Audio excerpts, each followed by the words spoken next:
आयु को पूरी करेगा। तीसरा है वॉकिंग इन ऑनर। अब कई लोग बोलते हैं ये प्रतिज्ञा तो पुराने नियम में, मगर मैं आपको बताना चाहता हूं कि प्रतिज्ञा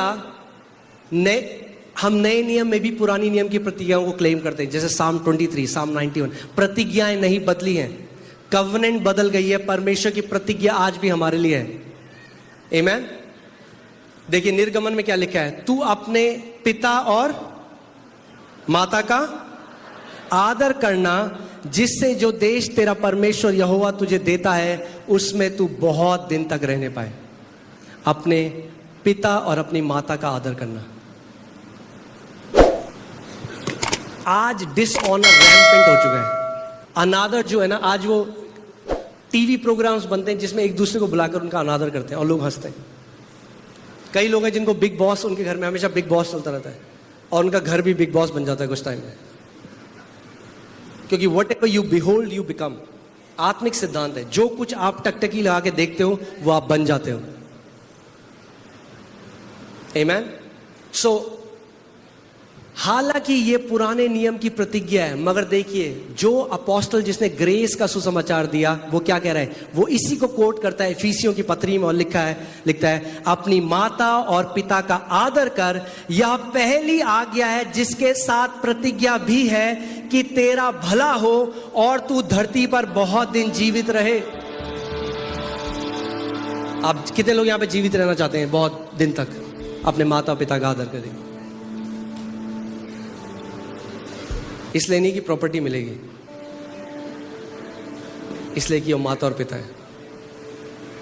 प्रॉपर्टी मिले ना मिले, आपकी प्रॉपर्टी यहोवा से आएगी।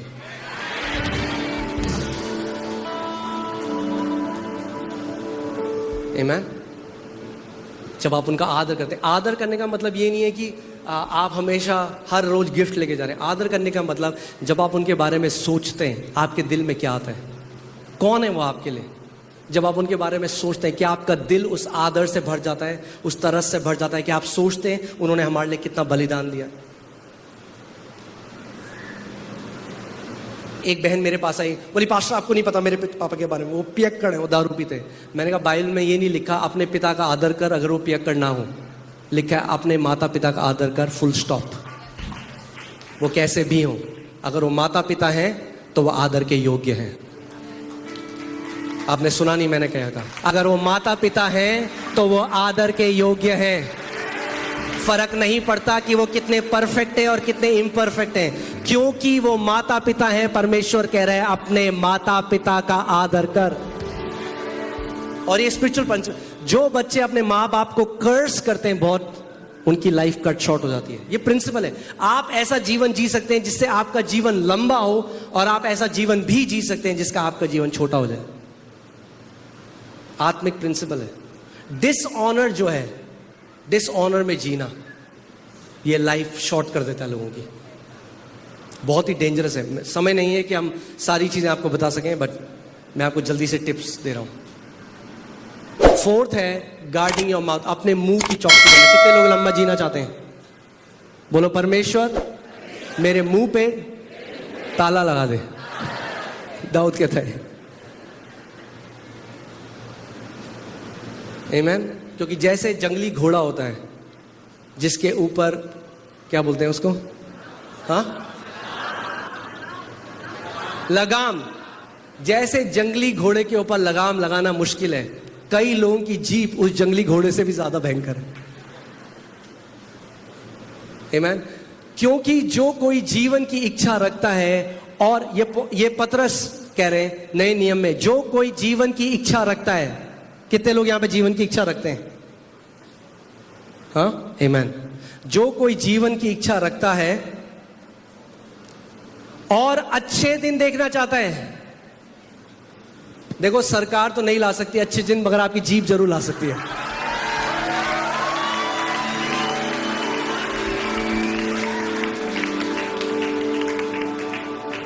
आमीन।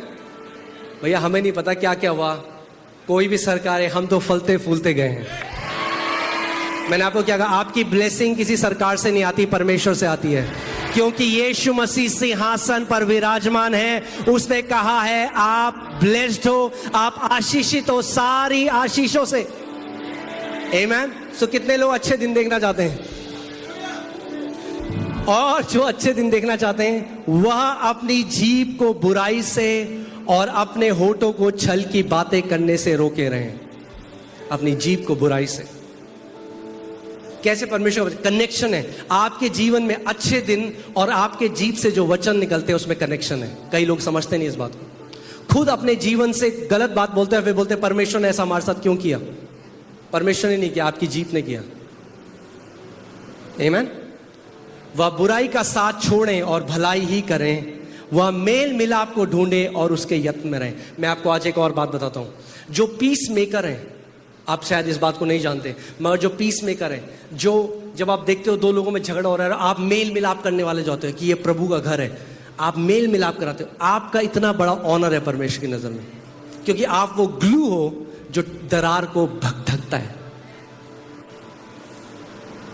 जो मेल मिलाप में चलते हैं वो बहुत फेवर में जीते हैं।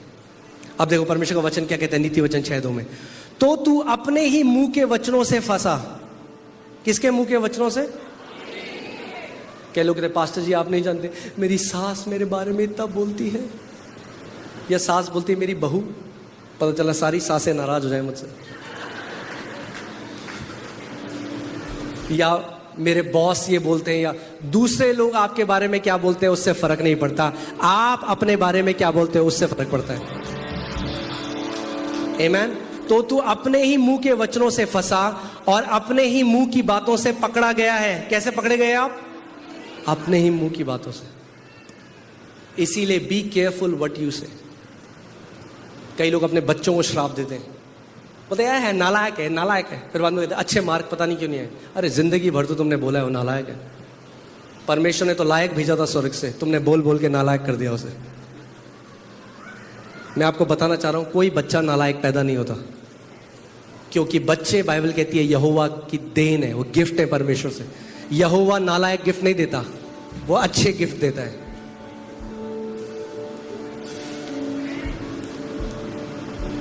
आमीन।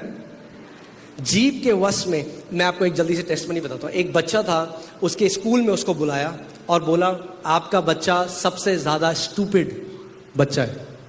अब तो खैर ये नहीं बोलते, पुराने समय में तो टीचर बच्चों को जैसे हीरो विलन को पीटता था वैसे पीटते थे स्कूल में। मुझे पता नहीं आपके साथ ऐसा होता, हमारे साथ तो बहुत होता है। एक हमारा टीचर तो कहता ऊपर देखो, ऐसे ऊपर देखो, पटाक। सो वो सारी जो पिक्चर देख के आते थे, वो फाइट सीक्वेंस जो सीखते थे वो बच्चों पे निकालते थे वो सारी फाइट। एक हमारे टीचर थे, जब एग्जाम चल रहा होता था ऐसे बाहर जाते थे कमरे से, फिर सो उस बच्चे को स्कूल में बुलाया और बोला आपका बच्चा बहुत ही मूर्ख है और आपका बच्चा पास नहीं कर सकता है स्कूल, इसको ले जाओ, इसको ऐसे स्कूल में डाल दो जहां जो बच्चे नॉर्मल नहीं है उनको रखा जाता है। और माँ बाप घर आ गए और उनके घर में एक परमेश्वर के जन गए, उन्होंने डिनर पे बुलाया था और बोलने का देखो हम तो परेशान हो गए इससे, ये पढ़ता नहीं है, नालायक है, इससे ये नहीं होता वो नहीं होता। वो बैठ के सुनते रहे। फिर उन्होंने उसके बाद कहा कि दिक्कत आपके बच्चे के नहीं है, दिक्कत आप दोनों के मुंह पे है। जब से मैं बैठा हूं आप उसे श्राप दिए जा रहे हो। और उन्होंने कहा क्योंकि आप नहीं जानते, यहूदी इस बात को जानते हैं। आप जानते हैं यहूदी एक परिवार में क्या होता है, वो अपने बच्चों को सुबह बुलाते हैं और उसके ऊपर आशीष बोलते हैं। इसीलिए यहूदी जो हैं सबसे कम माइनॉरिटी है मगर पूरी दुनिया की वेल्थ कंट्रोल करते हैं। सारे बड़े साइंटिस्ट, सारे आप जो देखेंगे जिसने बड़े बड़े काम आप देखेंगे, कंपनीज देख लो आप, ऑरेकल, गूगल, फेसबुक, ये सारे बंदे ज्यूज हैं। कैसे? क्योंकि बचपन से उनके ऊपर आशीष बोली जाती है, आशीष बोली जाती है। तो उन्होंने अपने उस माँ बाप को कहा अपने बच्चों को बुलाओ सुबह, और रैदन कहना हमारा बच्चा तो ये है, ये तो ये नहीं करता, ये तो वो नहीं करता, और पूरी दुनिया में ढिंडोरा पीटो। उन्होंने कहा आशीष बोलो अपने बच्चे के ऊपर। वो आशीष बोल, हर सुबह आके बोलने लगे आशीष। उन्होंने स्कूल को कहा हमें 3 महीने दो, अगर हमारा बच्चा नहीं बढ़ता तो हम हटा देंगे उसको। सेम बच्चे ने उस स्कूल को टॉप किया और आज वही बच्चा, वो सेम बच्चा आज ब्रिटिश एयरवेज का हेड है। आपके मुंह में जीवन है। जीवन बोलो अपने परिवार के ऊपर, अपने बच्चों के ऊपर, अपनी स्वास्थ्य के ऊपर। आमीन। जीव के वश में मृत्यु और जीवन दोनों होते हैं, और जो उसे काम में लाना जानता है वह उसका फल भोगेगा। मैं जल्दी जल्दी जा रहा हूं क्योंकि हमारे पास समय नहीं है। और यह है last, put the word of God first. अपने जीवन में परमेश्वर के वचन को पहले रख लो अगर आप जीना चाहते हो। क्योंकि जिन लोगों के जीवन में परमेश्वर का वचन नहीं होता, वो पता कैसी बातें करते हैं, एक चप्पल उल्टी हो रखी है, बिल्ली रास्ता काट गई, आज बृहस्पतिवार है। कई मसीह लोग भी ऐसी बातें करते हैं। तो मुझे लगता है प्रभु काश मैं 5 मिनट के लिए ओल्ड टेस्टमेंट में होता।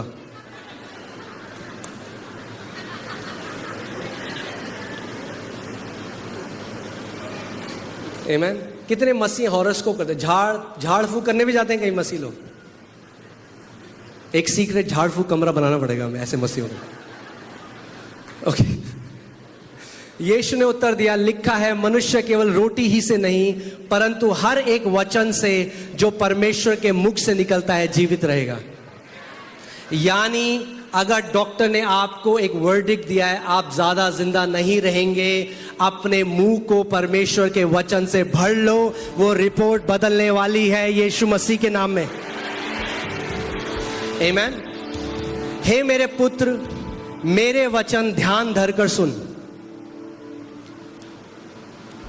क्या सुन ध्यान धरकर? परमेश्वर के वचन।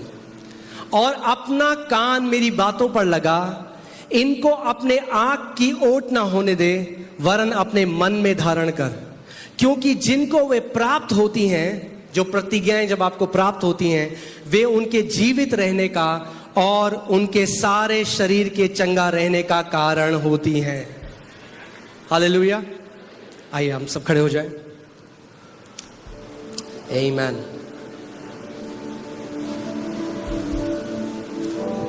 बाइबल बताती है कि हम हियाव के साथ परमेश्वर के सिंहासन के पास जा सकते हैं कि वो ग्रेस रिलीज करे हमारी लाइफ में।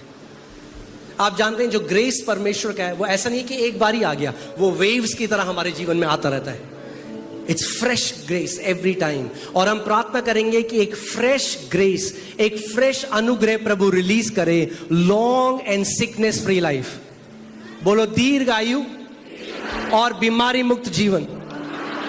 बोलो दीर्घ आयु और बीमारी मुक्त जीवन। रेडी हो आप लोग? मैं प्रार्थना करूंगा, परमेश्वर अपने सिंहासन से उस ग्रेस को रिलीज करेगा और आप रिसीव करो उसे। प्रभु यीशु मसीह के नाम में पिता मैं प्रार्थना करता हूं कि वो ग्रेस परमेश्वर आज रिलीज हो आपके सिंहासन से यीशु के नाम में। कि प्रभु जितने लोग इस भवन में हैं, जितने लोग ऑनलाइन हमें देख रहे हैं इस समय, प्रभु ये स्पेशल ग्रेस रिलीज हो उनके ऊपर, उनके परिवार के ऊपर, कि प्रभु वो दीर्घ आयु जिएंगे और बीमारी मुक्त जीवन जिएंगे यीशु के नाम में। प्रभु यीशु मसीह के नाम में हर एक असाइनमेंट डेथ का, मृत्यु का आपके और आपके परिवार के ऊपर कैंसिल किया जाता है यीशु के नाम में। आमीन। बोलो मैं मरूंगा नहीं, मैं जीऊंगा। आप भजन 117 उसका 18 लगाइए। ये एक प्रॉमिस है परमेश्वर की, इसको पकड़ लो। बोलो मैं मरूंगा नहीं, मैं जीऊंगा। कुछ भी हो जाए पृथ्वी में, पृथ्वी 45 डिग्री एक्सिस टर्न हो जाए, आप जिएंगे। कुछ भी हो जाए आप जिएंगे, क्योंकि परमेश्वर ने बोला आप जिएंगे। क्या लिखा है देखो, मेरे साथ बोलो, मैं ना मरूंगा वरन जीवित रहूंगा और परमेश्वर के कामों का वर्णन करता रहूंगा। आमीन।